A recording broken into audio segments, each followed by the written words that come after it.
আসসালামু আলাইকুম। সবাইকে শুভেচ্ছা জানাচ্ছি। মাসুম মাহবুব দেখছেন ওপেন দ্য ইউটিউব চ্যানেল এবং মাসুম মাহবুব ফেসবুক পেজ। প্রিয় দর্শক, কাল রাতে যেখানে শেষ করলাম লাইভ, ঠিক তারপর থেকে আজকে সকালে লাইভটা শুরু করছি। অনেকেই আমাকে বলেন তারিখটা বলার জন্য। আমি তারিখটা বলে দিচ্ছি, আজ মে মাসের ১৩ তারিখ ২০২৬। এই দিনে চীনের উদ্দেশ্যে উড়ে আসছেন মার্কিন প্রেসিডেন্ট ডোনাল্ড ট্রাম্প। ভিডিওর নিচে কিন্তু তারিখটা দেখা যায়। তারিখটা বলি আর না বলি দেখা যায়। আপনারা দেখলে বুঝবেন কতদিন আগের ভিডিওটা। তারপরও আজকের থেকে আমি চেষ্টা করব মনে থাকলে প্রতিদিন বলার। কুয়েত ইরানের ৪ জন ব্যক্তিকে ধরেছে। তারা কি ইরানের গোয়েন্দা নাকি আইআরজিসির সদস্য সেটা স্পষ্ট নয়।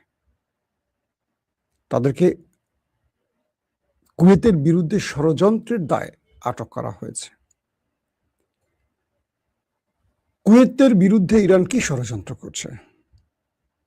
২, মুসলিম দেশ আরব আমিরাত থেকে পাকিস্তানিদের বের করে দেওয়ার বিভিন্ন অভিযোগ উঠেছে এবং পাকিস্তানিদেরকে কাজ থেকে বিরত রাখারও রাষ্ট্রীয় সিদ্ধান্তের বিরুদ্ধে অভিযোগ এসছে।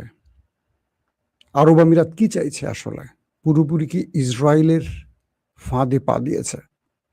৩, পাকিস্তানের বিরুদ্ধে ইসরায়েল এবং ভারত জোরে সোরে প্রোপাগান্ডা শুরু করেছে। উদ্দেশ্যটা কি আসলে? টার্গেটটা কেন পাকিস্তান? পাশাপাশি তুরস্কের নেতৃত্বে একটা ঐক্য হওয়ার জোর চেষ্টা চলছে। বিভিন্ন সূত্রের খবর, পাকিস্তান, সৌদি আরব, কাতার এরকম আরো কয়েকটি দেশ এখানে জড়াবে। শেষে এখানে যুক্ত হতে পারে ইরানের মতো আলোচিত দেশটিও। ট্রাম্প আছেন এখন, ট্রাম্প চীন সফরে গেছেন, সেখানে তার সম্ভাব্য সফরের পরিকল্পনা কি সেগুলো জানাবো। দর্শক, কুয়েতে একটি বিমান ঘাঁটির আশপাশে, মার্কিন যে বিমান ঘাঁটি আছে কুয়েতে, তার আশপাশ থেকে আটক করা হয়েছে ৪ জন ইরানিকে। কুয়েত বলছে, বা কুয়েতের সরকারের পক্ষ থেকে বলা হচ্ছে, এরা আইআরজিসির এজেন্ট, অর্থাৎ আইআরজিসির সদস্য বা এজেন্ট। তারা কুয়েতের বিরুদ্ধে কোনো ষড়যন্ত্রের পরিকল্পনা নিয়ে কাজ করছিল। এ সময় তাদেরকে আটক করা হয়েছে। ইরানের পক্ষ থেকে ছোট একটি স্টেটমেন্ট পাওয়া গেছে যে এইরকম কোনো দায়িত্ব ইরান কাউকে দেয়নি যারা ভিন দেশে গিয়ে ষড়যন্ত্র করবে, বরং ইরান তার নিজের শত্রুদের দমনই সবচেয়ে বেশি এখন সচেষ্ট আছে। ইরান বলছে যে আমরা প্রতি মুহূর্তে আমাদের শত্রুদেরকে দমনই ব্যস্ত আছে, আমরা অন্য দেশের শত্রুতা করব এইরকম নীতি আমরা কখনো গ্রহণ করিনি, বা ইরান এরকম কাজ কখনো করে না। প্রশ্ন হতে পারে যে কুয়েতের মতো একটি মুসলিম দেশ, তারা ইসরায়েল আমেরিকার পক্ষে দাঁড়িয়ে ইরানের বিরুদ্ধে দাঁড়াচ্ছে কেন? কারণ সাম্প্রতিক সময় ইরান কুয়েতের উপর যতগুলো আক্রমণ করেছে, প্রত্যেকটি আক্রমণ ছিল মার্কিন এবং ইসরায়েলি স্বার্থ সংশ্লিষ্ট টার্গেটে। কুয়েতের ভেতরে বড় কোনো, মানে কুয়েতের বা রাষ্ট্রীয়ভাবে বা কুয়েত জনগণের কোনো ক্ষতি করেনি। যেমন আমরা একটা ভিডিওতে আপনারা সবাই দেখেছেন, সোশ্যাল মিডিয়ায় ভাইরাল হয়েছিল, সেটি হলো একটি মার্কিন যুদ্ধ বিমান ভূপাতিত হয়, পাইলট প্যারাশুট দিয়ে নেমে পড়ে, কুয়েতের জনগণ সেই পাইলটকে মোটামুটি যা করার করে। তার মানে কি, কুয়েতের জনগণের সাপোর্টটা ইরানের পক্ষে, যারা মার্কিন পাইলটকে মোটামুটি ধরার পর কান টান ধরে চট থাপ্পড় দিয়ে পাছায় বাড়ি টাড়ি দিয়ে ছেড়ে দেয় বা কুয়েত সরকারের কাছে হ্যান্ড ওভার করে। তার মানে আমেরিকাকে কুয়েতের জনগণ ভালোবাসছে না, বাসছে ইরানকে। তো এই মুহূর্তে কুয়েত যে কাজটি করছে, এই কাজটি কতটুকু সমীচীন আমার জানা নেই। আরব আমিরাত মধ্যপ্রাচ্যের বিস্ফোরা। আরব আমিরাত তারা ইসরায়েলের সাথে গোপন থেকে এখন প্রকাশ্যে প্রেম শুরু করেছে। অনেক জায়গায় অভিযোগ এসছে যে তারা আয়রন ডোমের মতো প্রতিরক্ষা ব্যবস্থা ইনস্টল করেছে আরব আমিরাতে। চিন্তা করেন, সামরিক চুক্তির মধ্যে ঢুকে গেছে এমন অভিযোগ আসছে তাদের বিরুদ্ধে। পাশাপাশি এক ব্যক্তি লিখছেন, গ্রামে গ্রামে কসমেটিক্স বিক্রি করি আর লাইভ দেখছি, নাম হলো দিদার। আপনার জন্য ভালোবাসা, আপনার আজকের দিনে বিক্রিটা ভালো হোক দিদার ভাই। তো আরব আমিরাত বলছে, মানে পাকিস্তানের কয়েকটি সূত্রের খবরে জানা গেছে যে আরব আমিরাত তারা ইরানকে সহযোগিতার দায়ে পাকিস্তানের অনেক জনগণকে কাজ থেকে বের করে দিচ্ছে এবং ভেতরে পাকিস্তানের জনগণকে আরব আমিরাত ছাড়ার জন্য নির্দেশ দেওয়া হচ্ছে। পাকিস্তানের অন্যতম সাংবাদিক ইমরান রিয়াজ খান এই তথ্যটি জানিয়েছেন। আমি তাকে প্রশ্ন করেছিলাম, পাকিস্তানের উপর আরব আমিরাতের রাগটা কোথায়? তারা বলল যে দীর্ঘ কয়েক যুগ ধরে পাকিস্তান এবং আরব আমিরাত, সৌদি, কাতার এদের সাথে সম্পর্ক ভালো। আপনারা জানেন যে পাকিস্তানের সেকেন্ড হোম আরব আমিরাত বা সৌদি আরব বলা হয় সবসময়, এবং এদের ভিসা প্রসেসিং খুব সহজ, চাইলেই সকালে বিকালে চলে যেতে পারে, এরকম একটা অবস্থা। তো ইসরায়েল এই মুহূর্তে আরব আমিরাতকে বলছে তোমার শত্রু ইরানের চেয়ে বড় পাকিস্তান, কারণ পাকিস্তান ইরানের হয়ে কাজ করছে এবং এই যুদ্ধবিরতির জন্য আমেরিকার হয়ে বা ইরানের হয়ে বা দুই পক্ষের হয়ে পাকিস্তান মূলত কাজটি করছে। যে কোনো ভাবে চাইছে এই অঞ্চলের যুদ্ধটা বন্ধ করতে পাকিস্তান, কিন্তু এই যুদ্ধটা চলুক চায় কে? ইসরায়েল এবং আরব আমিরাত। তো এই জন্য আরব আমিরাত তার টার্গেটে পরিণত হয়ে গেল পাকিস্তান, আর ইসরায়েল তো আছে। ইসরায়েল নেপথ্যে আরব আমিরাতকে পুরো বিষয়টিকে মনিটর করছে। কয়েকটি সূত্র বলছে আরব আমিরাতের ইসরায়েলের পরবর্তী টার্গেট পাকিস্তান, কারণ এক ইরানকে নিউক্লিয়ার মুক্ত করতে পারমাণবিক বা অ্যাটম বোমা বানাতে না পারে তার জন্য এত কিছু করছে। তাদের সবচেয়ে বড় আতঙ্কের জায়গা এখন পাকিস্তান, কারণ একমাত্র মুসলিম দেশ যার হাতে পারমাণবিক আছে। এই পরিস্থিতির মধ্যে আরব আমিরাত যখন পাকিস্তানের শ্রমিকদেরকে বের করে দেওয়ার প্ল্যান করছে, তখন সৌদি আরব নীরবে দেখছে, কারণ সৌদি আরব তার সবচেয়ে কাছের মিত্র হিসেবে পাকিস্তানকে পাশে রাখছে এবং এখন পর্যন্ত পাকিস্তানের দুর্দিনে সবচেয়ে বেশি পাশে দাঁড়ায় যে দেশটি, তার নাম সৌদি আরব।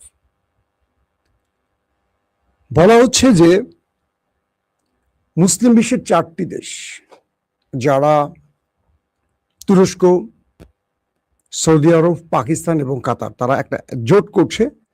আগামী দিনে তারা এমন একটি সংস্থা করতে চায় যাতে ন্যাটোর মতো অন্য কোনো দেশ এসে তাদের উপর আক্রমণ করলে সবাই সবার উপর আক্রমণ বিবেচনা করবে। ন্যাটোর আর্টিকেল 5 অনুযায়ী, মেবি আর্টিকেল 5 যদি ভুল না করে, একটি দেশ আক্রান্ত হলে বাকি দেশগুলো আক্রান্ত হবে বিবেচিত হয় এবং সবাই সম্মিলিত শত্রুকে টার্গেট করে। তো তুরস্ক, সৌদি আরব, পাকিস্তান, কাতার, তারা ভেতরে ভেতরে একটা জোট করছে ইসরায়েলের বিরুদ্ধে এবং আগ্রাসনের বিরুদ্ধে।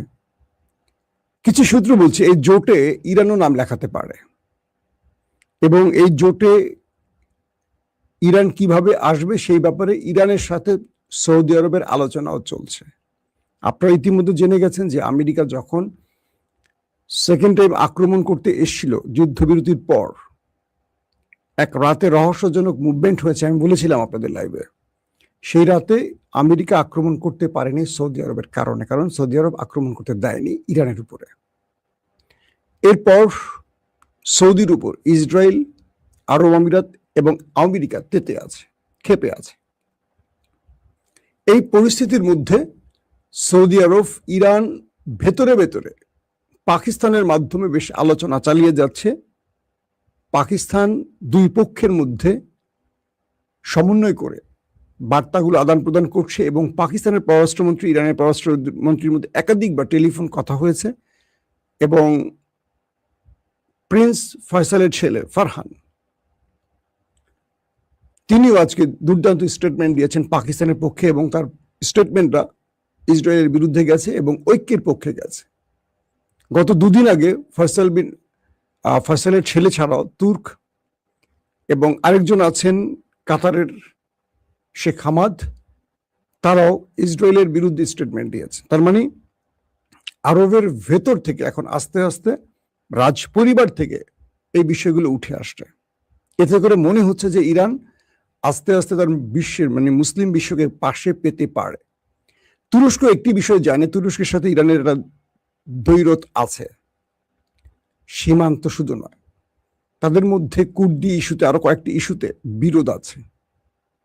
কিন্তু তুরস্ক এটা বোঝে আজকে ইরান দুর্বল হয়ে গেলে ইসরায়েল আরো শক্তিশালী হবে, আর ইসরায়েলের পরবর্তী টার্গেট তুরস্ক হবে, পাকিস্তান হবে, আর অনেকগুলো আরব দেশও হবে। তাই তুরস্কের কাছে ইরান বড় শত্রু নয়, তুরস্কের কাছে বড় শত্রু হলো ইসরায়েল। তাই তুরস্ক ইরানকে গোপনে যতটুকু পারুক সহযোগিতা করছে, বাট ওইটুকু না যে ইরান এই লিমিট ক্রস করে ফেললে কালকে অন্য মুসলিম দেশের জন্য যেন হেডেক না হয়ে যায়, টেনশন যেন না হয়, এটা তুরস্ক বুঝছে। আবার ইরানকে শেষ করতেও দেবে না তুরস্ক। তো তুরস্ক সেজন্য ইরানকে বাঁচিয়ে রাখার জন্য নেপথ্যে বেশ কিছু সিদ্ধান্ত নিয়ে কাজ করছে। যেমন ধরেন বাংলাদেশে বিএনপি এবং জামাত, আওয়ামী লীগকে আপনি আলাদা করেন, আওয়ামী লীগকে ইসরায়েল মনে করেন আর বিএনপি আর জামাত একটা, তুরস্ক একটা, ধরেন ইরান। জামাতকে বিএনপি তার স্বার্থে বাঁচিয়ে রাখবে, যত বিরোধিতাই করুক। জামাত জিয়াউর রহমান প্যারালালি বাংলাদেশে প্রতিষ্ঠা করেছেন, মানেন আর না মানেন, কারণ জিয়াউর রহমান বা বেগম খালেদা জিয়া তারা জামাতকে শেষ করবেন না, বরং জামাতকে নেপথ্যে সাপোর্ট দেবেন বিভিন্নভাবে।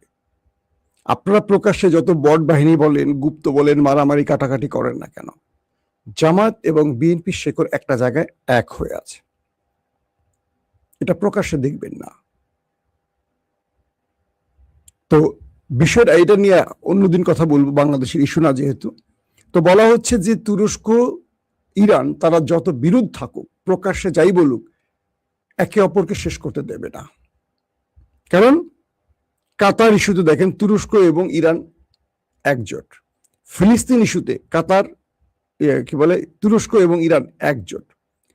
তারপর দেখেন ব্রাদারহুড, এই ইস্যুতে তুরস্ক এবং ইরান একজোট, কারণ এই দুটো রাষ্ট্রের অনেক জায়গায় অভিন্ন স্বার্থ আছে, ভিন্ন স্বার্থ আছে। এখন এই মুহূর্তে ডোনাল্ড ট্রাম্প চলে গেছেন চীনে, কারণ ইরানকে তিনি কোনোভাবে বাধ্য করতে পারছে না, ইরান ডোনাল্ড ট্রাম্পের কোনো কথা শুনছে না। এই পরিস্থিতির মধ্যে ডোনাল্ড ট্রাম্প চীনের কাছে গেছেন সাহায্যের জন্য। তিনি যদিও বিমানে ওঠার আগে বলছেন যে ইরান ইস্যুতে কথা হবে, তাইওয়ান ইস্যুতে কথা হবে, বাট এটা আমার উদ্দেশ্য না, আমার উদ্দেশ্য বাণিজ্যিক সম্পর্কের। কিন্তু মূল জায়গাটাই হলো আসলে ইরান। তিনি প্রকাশ্যে এটাকে গুরুত্ব না দিয়ে বললেও এটি তার প্রধান টার্গেট। এই কারণে ট্রাম্প মধ্যবর্তী নির্বাচন পার করতে যাচ্ছেন। ইরানকে তিনি যদি এই মুহূর্তে পরাজিত করতে না পারেন, এই নির্বাচনে তিনি হেরে যাবেন। এখন এই পরিস্থিতিতে চীনকে দিয়ে তিনি যে কোনোভাবে ইরানকে চাইবেন বাধ্য করতে। তবে চীন এবং ইরানের মধ্যে এই বিষয়ে পূর্বেই আলোচনা হয়ে গেছে, কারণ ইরানের পররাষ্ট্রমন্ত্রী আব্বাস আরাকচি চীন সফর করেছেন আগেই, ট্রাম্পের সফরের আগে। সেই সফরে চীন তার বিষয়গুলো মানে ইরান তার বিষয়গুলো, ডেডলাইনগুলো, তার সীমারেখাগুলো চীনকে জানিয়ে দিয়েছে। চীন এবার ট্রাম্পকে বলবে তোমাকে সর্বোচ্চ এই ছাড় দিতে পারে ইরান, এর বাইরে আর কিছু করবে না। ইরান তার বক্তব্য চীনকে দিয়ে আসছে, সেই বক্তব্যগুলো এবার ট্রাম্পকে চীন বুঝিয়ে দেবে যে তুমি যদি যুদ্ধ চাও যুদ্ধ করতে পারো, আর যদি তুমি আলোচনা চাও, ইরানের আলোচনা এই দাড়ি কমা, নিউক্লিয়ার ইস্যুতে সে কথা বলবে না, হরমুজ প্রণালী ইস্যুতে সে কথা বলবে না, তোমার সাথে কথা বলবে নিষেধাজ্ঞা প্রত্যাহার, অর্থ ফ্রিজ করা, ক্ষতিপূরণ, ব্লাব ব্লাব ব্লাব, কিন্তু নিউক্লিয়ার ইস্যুতে কথা বলবে না। কারণ ইরান নিউক্লিয়ার বানিয়ে ফেলেছে, এটার সম্ভাবনা 90%। এটা যদি বানিয়ে ফেলে এটা চীন এবং রাশিয়া জানে। তো এখানেই ইরানের কোনো বার্তা আমেরিকাকে চীন পৌঁছে দেবে। যদি ইরান নিউক্লিয়ার না বানিয়ে থাকে, কালকে যে তাদের একজন জ্যেষ্ঠ বিচারক, আইনজীবী যে কথাটি বলেছেন যে দ্বিতীয়বার ইরানে হামলা হলে ইরান নিউক্লিয়ার বানাতে কাজ করবে বা 90% ইউরেনিয়াম সমৃদ্ধ করবে, মানে নিউক্লিয়ার বানাবে, 90% তো নিউক্লিয়ার তৈরি করা। এর অর্থ হলো ইরান আমেরিকাকে বার্তা দিচ্ছে বা বিশ্বকে বার্তা দিচ্ছে যে আমরা নিউক্লিয়ার বানানোর দ্বার প্রান্তে আছি। এই কাজটা করতে তাদের সর্বোচ্চ 15 দিন সময় লাগবে। এখন এটা দিয়ে ইরান দুটো জিনিস দিয়েছে, কারণ আমেরিকা যে কোনো সময় একটা মামুলি অ্যাটাক করবে, ওটাকে অজুহাত করে বিশ্বকে বলবে এই কারণে আমরা নিউক্লিয়ার বানিয়েছি। ইরান এই বিষয়টিকে মোটামুটি গুরুত্ব দিয়ে এখন খেলছে। এটা আমেরিকা বুঝতে পারছে যে ওদেরকে টোকা দিলে ওরা বোমা বানাবে, ওদের টোকা না দিলে বোমা বানিয়ে রেখে দেবে। কি করবে ট্রাম্প আর নেতানিয়াহু? মানে ইরানকে আঘাত করলেই ইরান ঘোষণা দেবে যে আমাদের আঘাত করছে বলে আমরা নিউক্লিয়ার বানাইছি, আর টোকা না দিলে ইরান বানিয়ে চুপ করে বসে থাকবে। কারণ ইরান বুঝতে পারছে নিউক্লিয়ার দিয়ে তাদেরকে বাঁচতে হবে, নিউক্লিয়ার না বানালে ইসরায়েল আবারও আক্রমণ করবে। এই থিমে এখন আমেরিকা ইসরায়েল টেনশনে পড়ে গেছে, যে জন্য ট্রাম্প দৌড়ে গেছে চীনে। আছে আরো বাণিজ্যিক ব্যাপার স্যাপার থাকবে, অনেক কিছু থাকবে, কিন্তু গুরুত্বটাই হবে ইরান ইস্যুতে। তো এই পরিস্থিতির মধ্যে একটি বিষয় বোঝা যাচ্ছে, ইরান আমেরিকাকে নিয়ে ভালো পরিমাণ খেলা শুরু করেছে। আর পাকিস্তানের বিরুদ্ধে যে ইসরায়েল প্রচার প্রপাগান্ডা শুরু করছে ভারতীয়দের সাথে মিলে, যে সামনে আলোচনা করছে পাকিস্তান আমেরিকার হয়ে, ভেতরে ইরানের হয়ে কাজ করছে, আসলে পাকিস্তানের পক্ষ থেকে বলা হয়েছে তারা ইরানের কোনো যুদ্ধ বিমানকে তাদের দেশে রাখেনি, বরং যখন আলোচনায় বসার জন্য ইরানের ডেলিগেটরা, পররাষ্ট্রমন্ত্রী বা স্পিকাররা বাকের গালি বা আব্বাস আরাকচি এসছিলেন, তখন সেই বিমানটি নূর খান বিমান, মানে সেই প্রাইভেট জেটটি নূর খান এয়ারওয়েজে রাখা হয়েছে।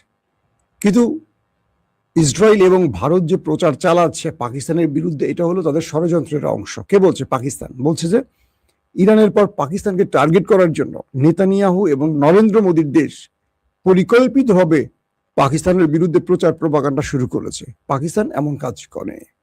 দর্শক, আজকের মতো বিদায় নিচ্ছি। প্রত্যেকে ভালো থাকবেন। আল্লাহ হাফিজ।